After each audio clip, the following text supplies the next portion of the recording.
Well, coming up on 6:08, Indiana lawmakers are waiting to learn if they will be back at the State House for one thing they never want, but a special session. This all depends on Governor Mike Braun and if he decides to potentially redraw the state's congressional districts. Our Anna Chalker joins us live. She's looking into it this morning. You also have, Anna, one political expert and why they say what could happen if we do go back to a special session.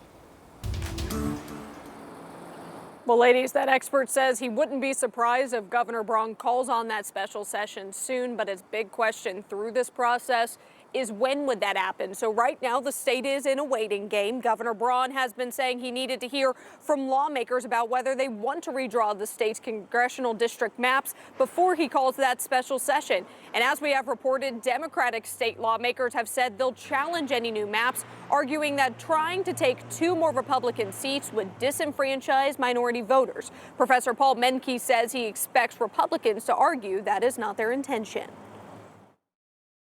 What states that have done redistricting have argued is that, no, we didn't do that for racial reasons. We did that for political reasons.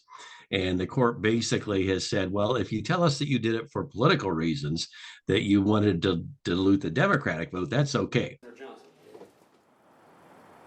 Helmke also says if the state would redistrict, he's concerned that the voters' voices would not matter anymore and elected officials would be selecting their own voters. So one of the Democratic districts that's really on the topic of all of this, District 7, that's right here in Indy. And some local faith leaders have been saying that if changes were to come, that this really would be hurting people who are already hurt. So coming up at 6:30, you'll hear from them about why they say the governor should not be calling on this session. Live at the State House, Anna Chalker, 13 News.